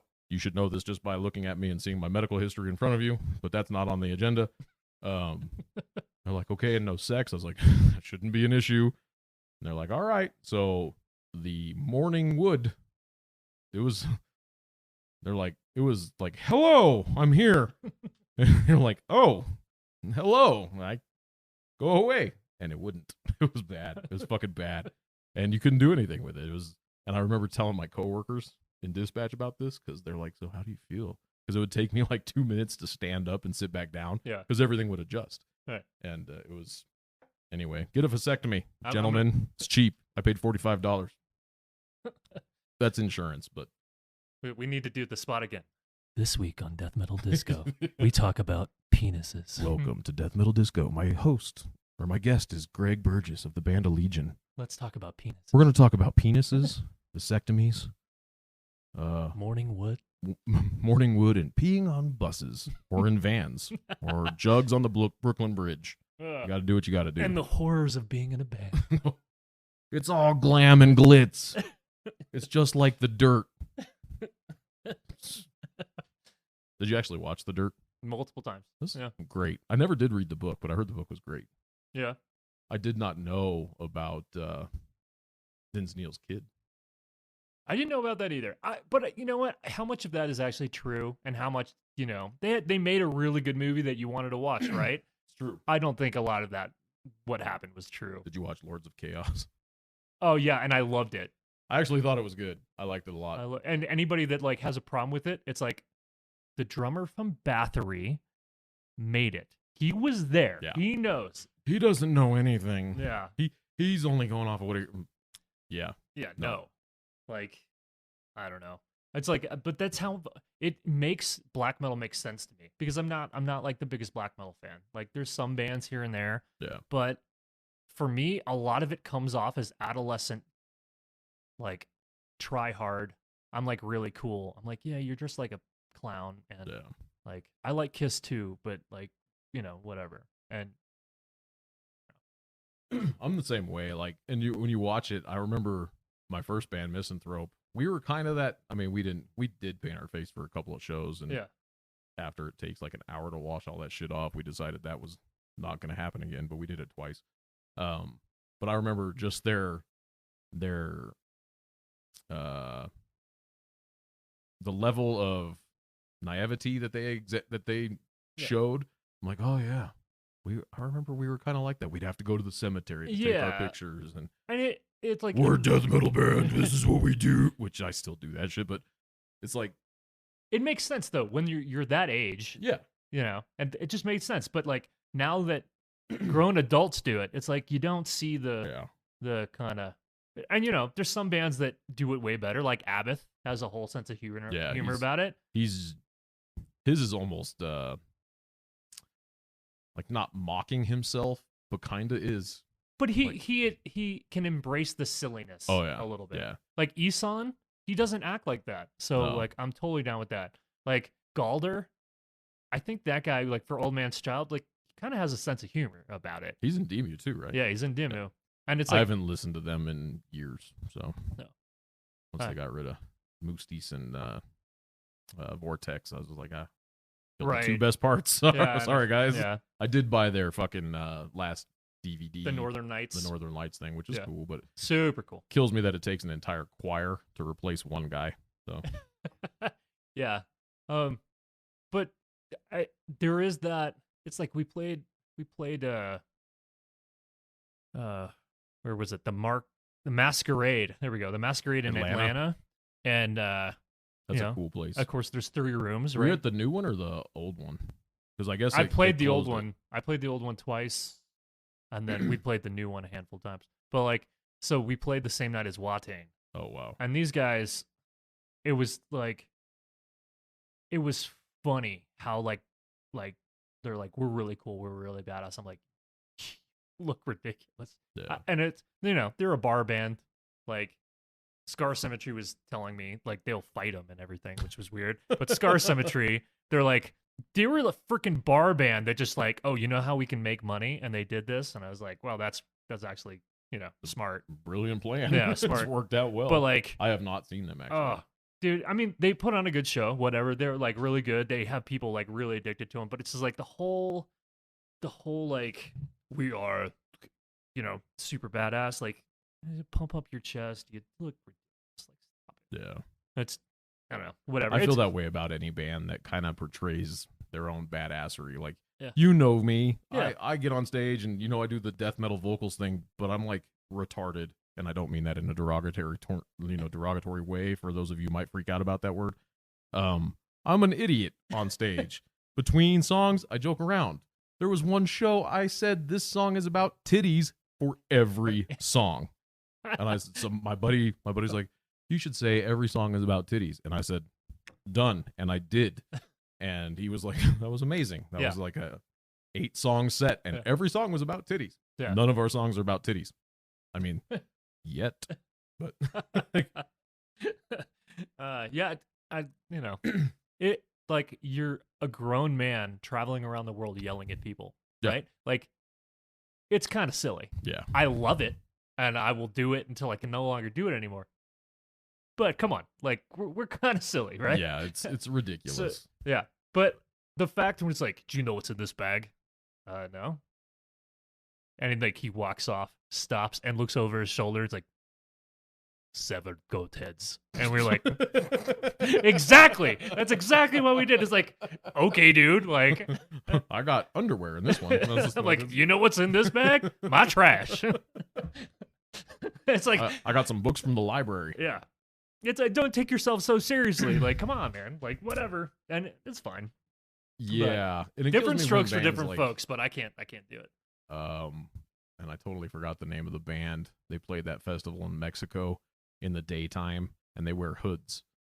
and took to their social media to apologize for their performance because of the heat in Mexico. Didn't they walk off? Yes. They didn't complete, and they were like, we're too hot. Yeah, they're killing themselves because they wear leather and fucking hoods on stage and masks covering their faces. And they, I mean, the comments on that shit on Facebook, like, I get it. You have the whole performance art part of your shit. Like, I get it. I don't. But- Motherfucker, I wear a fat suit and wear Donald Trump's face. I can't even breathe, and I still play. Like, Which is amazing, by the way. like My stupid ass, when you guys retired Mike Tyson, yeah. I thought it wasn't Mike Tyson that was getting retired. You had to find another drummer. Oh, yeah, right. So I remember asking you, and he's like, no, he's still in the band. And he was like, oh, okay. Yeah. Because you picked up, was it Kim Jong or was it It was Putin. Yeah, well, Putin. well, we did it as a joke, right? And it was like, I don't know, pick a mask, Right. right? And it was whatever. And Nick's like, I want Trump. I was like, okay, I'll take Kim Jong Un. But then our body types, I'm 6'3", and I do not have the body type for Kim Jong Un. So when we decided, It wouldn't fit. Yeah, Yeah, Nick's a little it would- more size appropriate. yeah, so it, 'Cause- for Putin, Yeah. because we did in height. So Trump's the tallest. So I got How tall is Trump in real life? he's like 6'2". Really? Yeah. Anyway, fuck that guy. Or not. Or yeah. Looking at you, Stormy. Dude, I tried to get Stormy Daniel to do a cameo for Nuclear Power Trio. Like, She wouldn't. oh, I tried to get. Well, you can't endorse a company or Oh, anything in Cameo, so we couldn't do it because I was trying to get Cameo to go or get Stormy Daniels to do like, hey, you should really pick up the new Nuclear Power Trio because That would have been fucking yeah, awesome. it would have been hilarious, but yeah, You should- violated Cameo's rules. You should try and do that outside of Cameo. I have tried to get a hold of Stormy Daniels. You can't imagine how difficult it is to get a hold of Stormy Daniels. You'd be surprised. Pick up the phone, Stormy. What, you don't want to talk to some random dude? Funny. I've researched some of your work and like I have questions. I'm a big admirer of your work. Yeah. Some of your other work is not my taste. More of your well-known work, I'll say. I don't want to see that at all. I don't know what's going on right now. I don't. The image We of her don't- fucking Trump is throw up in my mouth. Oh. You're going to have to edit all this out. You can't talk about politics.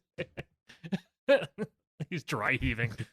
I got a lot of cop friends, and a lot of them are, Trump does good stuff. Whatever, teach their own. But anyway, that's the end of the political ramp. So Greg, if you don't know already, has another project, musical project, Nuclear Power Trio. Mm. Tell us about that.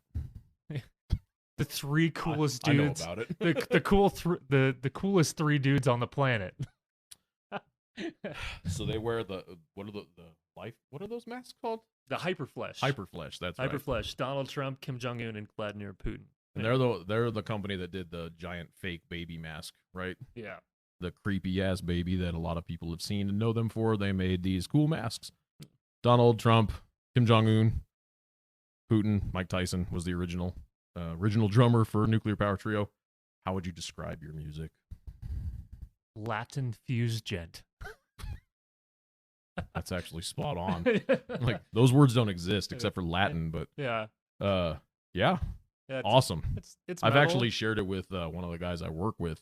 He's not a metal guy. But Yeah. I was like, he said, "Oh yeah, I listen to a lot of jazz fusion type stuff," and I was like, "Interesting." And you guys had just put out that last release. I was like, "You need to check this out." He's like, "Dude, that's fucking amazing." Oh, and that's my sick. friend Greg's project. And he's like, "Really?" I was like, "Yeah, here's his other project." And I sent him the Allegiance stuff. He's like, "Wow, that's totally different." I'm Yeah, like, it's see, dude. Thank you. oh, dude, I pimp your shit out all the time. Well, it's not even that. It's just like I want them to be completely different. Oh yeah, Yeah, I don't want it to sound. no, When people are like, "Oh, it sounds like Greg," I'm like, "Damn it," yeah. And somebody else I was telling about him, they didn't know that Nick, they didn't know he was the bass player, and I was like, he is. He gets like everybody thinks it's Ryan Martin from. Yeah. I could see that. Wait, what band was that? Mudvayne. Yeah, Mudvayne, isn't Okay. it? The I don't know. Berding. The Yeah, Berding. the Yeah. Whatever. One of my favorite videos is the guy who does the most brutal. I watch that like every couple of months. I'm like, oh my god, so good. Because I remember that album came out, and I was like, that's badass. Oh man, that was after my time. Like I totally missed. You know, I remember seeing them with Slipknot back in the day when Slipknot, their first album, it was their first tour. Well, not their first tour, but probably like their second tour. And Mudvayne stole the show. Mudvayne played first, and then Slipknot played, and they stole the show. And Really? I was blown away. And I hadn't even heard Mudvayne at that point. Yeah. I know Slipknot, and that was all I knew. I don't even remember who the first band was, but Mudvayne won me the fuck over, and I was super stoked. And then we saw them again. It was Tattoo the Earth 2000 at Red Rocks. Was that with Slayer? Yeah, Slipknot and Slayer, and I think they co-headlined. And Mudvayne was on that earlier, and Ryan Martin was walking around. Yeah. I was like, he looks oddly enough like the bass player for Mudvayne, but he was wearing a hat. Yeah. I was like, huh, interesting. And then like 10 minutes later, he's on stage. I was like, I fucking knew it. Dude, I had the same experience with Rob Flynn on Burn My Eyes. Oh, yeah. It was the day I went to see them, and it was the day the More Things Change came out, and I had a Burn My Eyes t-shirt. And like this dude is just like giving me like fucking like the bitchiest face, like because I wasn't going to talk to him, and it turned out to be Rob Flynn. He's just walking around like looking at me like I'm like what? Why don't you come say hi? And the worst part was I snuck up to the front row for that. Oh my god! And he walks out, and I'm like, motherfucker. I felt the same way about Christina Scabbia from Lacuna Coil. The first time I saw them, it was at the Bluebird. Oh wow! And I don't remember. It was a local band, a local goth industrial band. I cannot remember the name. Born in Winter? No, this was back. This was like 2000. This was before Born in Winter. Oh, okay. And their singer, I can't remember his name. I don't even know if he's around town anymore. He's like this 6'7" black dude. Cannot remember his name, but he was very well known in the metal underground, especially the industrial side of things. Yeah. People knew him. He would go to a lot of shows. Yeah. I don't remember his fucking name, but he was their vocalist. Okay. And they were playing. And so I'm standing there, and I'm kind of at the back. It was at the Bluebird. I'm at the back, just hanging out by the bar. And there's a lot of goth industrial folks there. And beautiful girl comes in a trench coat, and a guy is with her that I'd never seen at any of the local shows. I was like, wow, cool. Who are these people? I was like, that girl is fucking gorgeous. And I'm just kind of looking over at her, and I got my Jack, and I'm drinking and looking over at her. And she's very intently watching the show. Yeah. I'm like, oh, man, who is this girl? Like, I think I need to say hi to this girl. Yeah. But she's with that guy. It's probably her boyfriend. I'm not going to say hi. So, like, I wouldn't say hi anyway because I'm a chicken shit. But once I get some Jack in me, I get a little friendly. So, I was like, oh, cool. Band finishes. They had walked away. I was like, oh, I don't know. Maybe they're here just to see Lacuna Coil because the big bands bring out people you don't see at shows all the time. Yeah. It was like 15 minutes later, he walks out, and I was like, no fucking way. And then she walks out because I'd never seen him. Don't even think I'd seen like really good pictures or anything. I'd seen some videos, but she walks out, and I was like, she was literally standing right next to me. I didn't know it. I was like, please, I love you. Apparently, she's supposed to be like the nicest person.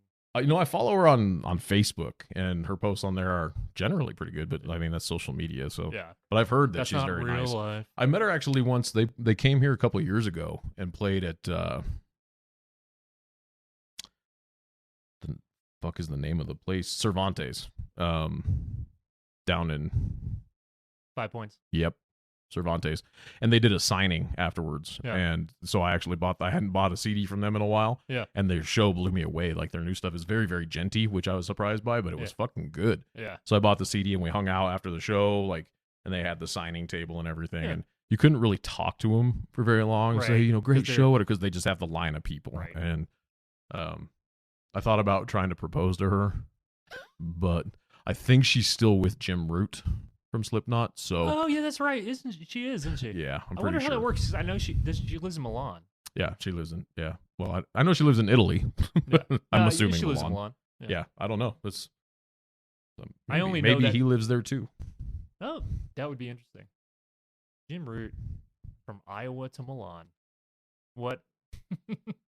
I also... Slipknot has family members here, because I remember when we saw him at the Fillmore and at Red Rocks, they talk about, we love coming to Colorado. We got family members here. And like Mick, I think Mick originally was from here. Oh, no. And somebody was telling me he was a guitar tech for somebody brutal, and I cannot remember who. And I just had this conversation like 2 weeks ago, and I need to start taking ginkgo biloba. Yeah, but I guess he was a guitar tech for somebody that's badass, and I can't remember who, but it made sense because I know he's a big death metal guy. Yeah. I know he was very impressed by Allegaeon. Really, that's good. That was cool. I was like, take us on tour. Derek, my guitar player, I guess, asked him at I think it was NAMM. He was telling us that they were at NAMM, and I was talking to him, and like, so really, Slipknot? Yeah. He's like, you got to make money somehow.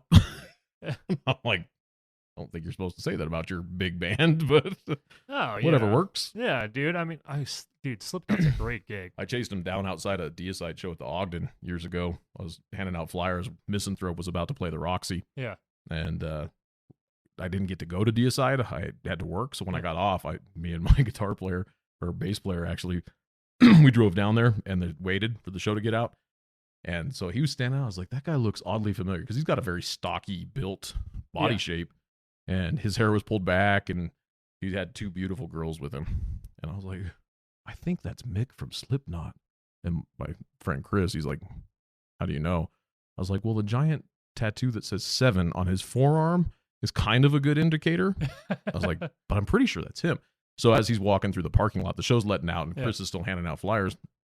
I follow him. I'm like, I know who you are. And he's like, oh, do you? I was like, yeah, how long are you going to be in town? He's like, well, I'm supposed to leave tomorrow. I was like, well, we're playing a show in 2 days. If you're still here, like your flight gets canceled or something, you should come. I'll put you on the list. We were going to have a list. He's like, dude, if I'm still in town, I'll come. And I was like, really? He's like, yeah, he took a couple of flyers. He's like, I don't know, but if I'm still here, I'll come. I'm like, what a nice guy. He didn't come. Yeah. That show, though, it was funny because that was a double book show with like a pop punk list. Sick. We found out about that like a week before the show. Yeah. And our show had 4 or 5 bands, all metal. Yeah. And then that was like a pop punk show. There was a shit ton of people in that little venue. And this was before it's like it is now. It was Where was this? The Roxy. Oh, the Roxy. Just, right up the street from Cervantes. Yeah. And so the pop punk show went on first. And so when the metal show started, the pop punk crowd stayed around, right? Which was weird because the metal crowd, the pop punk crowd, like it was hybridized, but you could tell where the clicks were. Right. That was the first show we had a fight at. And I was like, all right, because the mosh pit started, and our music was like 6 feet under back in the day, right? And before now, just that disclaimer. I would just like to say I love Jeff Hugel, and he is an amazing bass player. He is. I will give him that. And he is a great person. Anyway, so yeah. The mosh pit started, and I guess one of the pop punk dudes sucker punched somebody. Yeah. And then I just remember we were playing. I see this fucking all out brawl go, and I'm like, this is the greatest night ever. Good times. Good times. Oh, we've been talking for an hour and a half. Yes. Oh, really? That's what happens. 1 hour, 32 minutes, and 25, 6, 7 seconds. Please don't. And James counted for the rest of the podcast. I know how to count if I read the numbers. Outside of that, it gets a little sketchy. So, Nuclear Power Trio, you guys are working on new stuff, or is this just additional stuff? You said you were doing video stuff. Yeah, no, I'm in town to film a whole bunch for Nuclear Power Trio, and then finishing up the Allegiant record while I'm here. So making it super productive, and then I also have to go. The BC Rich Custom Shop. Nice. Is like south of Colorado Springs. Is it really? Yeah. So we're gonna go start my custom. Are you endorsed by them now? Or? Yes. So yes, is the Carillion thing done? Yeah, the Carillion thing. My contract expired, and they're beautiful, beautiful guitars, but they kind of they didn't travel very well for me. And I don't know if it's just because just European guitars. I don't know if they living in the U.S. That's it, or it's because I'm just traveling to all these different climates and where it's built. Yeah. Or if I'm just extremely unlucky and I just I couldn't. I love Chris. His guitars are beautiful and everything like that. But I've seen a lot of the endorsement pictures they've put out for different people, and I'm not a guitar player, but They're Some of those guitars I gorgeous. would buy just to have. Yeah, and it's like I will never get rid of my guitar. I Like, love I'm gonna them. rock the shit out of Smoke on the Water. But yeah, I mean the BC Rich is man, it's amazing. It's strange too because they've totally rebranded. Well, from what I heard, they kind of had to. Yeah, well, they bought Zoltan Bathory from Five Finger Death Punch bought the company Really? and he gutted it, right? And because it's like say what you want about Five Finger Death Punch, Zoltan Bathory is like the embodiment of the American dream. Yeah. He's from like some tiny little country in Eastern Europe. He's got an amazing name. That is its actual name. It's not a stage name. I thought it was, and I was like, well, that's kind of. I thought weird. it was too, so I had to look it up. Yeah. But it's not. And so he's just like he is a self-made man. Like he made everything. The fact that he owns all these companies and he bought a guitar company, gutted it, and now they're only like they're making thousands a month. You have to have like $4,000 to buy a BC Rich now. Like it's high-end stuff. And their guitar, the guitar they sent me is one of my favorite guitars I've ever played. I had no idea that Amazing. they're here. Like I didn't know at all that they're south of Colorado Springs. Actually, so one of the custom shops is, Oh, okay. and Casey Crabtree is the head of the custom shop here, and he was in a band. I forget the name of his band. They recorded with Dave Otero. Who hasn't? Right. Yeah, and if you need to, you should. yeah, you definitely should. But a metal band here in Colorado, and they were doing really good, and then he just went off and just started building things. And Really? just a genius. Like all those Rubik's cubes right there. He's trying to get me to like figure out Rubik's cubes, and like he only sits there and does the 3D one, if like to get a glimpse into his brain. So he also does that the optic. They do the lighting of the fingerboards and stuff like that. Yeah, I've that's seen those. him too. That's cool. So that's his company, and he does the BC Rich custom shop, and so that's why all these new BC Riches are having the lights in the fingerboard and stuff. That makes sense. Yeah, I'll have to look further into. I remember I bought my friend Jamie. I bought him a Warlock back in 2000, I think, for his birthday. Yeah. And it was like $400. Yeah. And I've always been a fan of like those shapes, like the Warlock, the Beast. I really love. Yeah. Chris had a Beast based. Yeah. Beast base. Words are hard. Yeah. And that thing it looked amazing. It was heavy as fuck, the neck. Yeah. Because I used to play a bass and I would play on that shit from time to time, and that thing was heavy. Like half of your job was just holding it up. Right. So you could play it, but I love the shape of the old school. Yeah. So they're gonna get me a custom out Warlock. That's awesome. Remember back in the day when I used to play with points? On the episode that's this previous episode, I talk about how I showed up to the Allegiance Jam Space and you were there with your Dean Razorback 6-string because you immediately told me you had the 7-string on order. Oh yeah, no, yeah. We did the 7-string. Yeah, I love points, man. I just love the big pointy guitars. And then when we moved to 8 strings, that they don't make them. They don't make them, yeah. Yeah, so now they will. Getting the Warlock 8-string. That's fucking cool. It's gonna be tricked out. I'm so excited. That's cool. With some very, very one of a kind type things. No one on this planet will have them on this guitar. It'll be very interesting.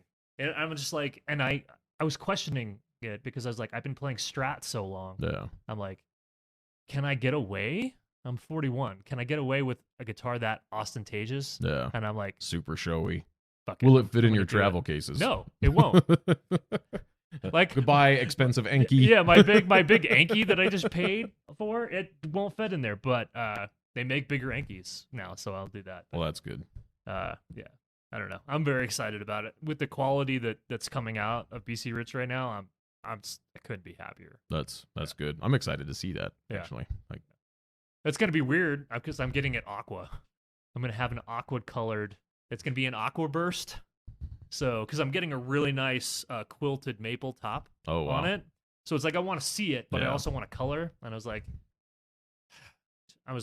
well, if we just paint it black, you're not going to be able to see it. I think there's a song about that. Painting shit black. Something like that. I don't remember. I think it's by the Black Dahlia Murder, right? Something like that. Those poor guys. They couldn't get away from that cover for fucking ever. Oh, fucking hell. Oh, my God. Well, I'm going to wrap this up. Oh, hey, it's detected dropped samples. Drop samples. I'm So, dropping. Some of this shit might not make it in at all. It's been rough all day. It might be the penis stuff, which is going to make me sad because that was quality content. Let me tell you about my balls. Anyway, it's been lovely seeing you. Oh, always, my friend. And thank you for coming on to this. Hell yeah. Hopefully, when I get down to editing this, it works. it remains cool. Yeah. I watch all these Allegiant fans show up, and they're like, "We're going to talk about Allegiant." Like, no, they're just talking about penises. Yeah. So there was the host. We don't know that guy, but he was talking about his balls a lot. Like, it was fucking weird. And Crystal Light. Everybody should know James. He was awesome. The Ezra's predecessor. Oh, that's right. Yeah, I was Ezra's predecessor. I talk about that a little bit. I didn't say Ezra's name on the other episode, but I was like, I was kind of surprised when they told me it was going to be Ezra because this band he was in at the time, that didn't seem like a good fit, but he changed up his style, and it worked out really, really well. Dude, and I don't remember what Auto Fate sounded like. I couldn't even remember the name of the band. Yeah, like I don't remember what it was. Was it more like Job for a Cowboy-esque? Like I remember it being kind of more all over the like place, harder new metal-y-ish. Yeah, well, I knew the music was, but I don't even remember his vocals honestly. But I just remember at the time it didn't make sense to me. And then you said that he changed up his style, and then when I heard it, I was like, well, yeah, that fucking fits. He did a good job with it. But I think he was learning in the studio. Yeah. So like he joined a week before the Right. EP or something like that. It was very, very quick. I remember that. Yeah. It was all Aaron Yeah. Warren. That doesn't. I mean, they were homies. tight. So yeah. that was good though. Ezra seems like he's doing good. I did enjoy watching your guys' stream with all of you for the 10-year anniversary. Was it Elements or was it Fragments?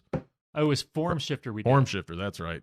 That was fun. I was watching that. No, it was like the 8-year anniversary of Form Shifter. Was it? I thought it was the 10. It was it was the 10 years of Fragments last year. And then so like Form Shifter came out in 2012.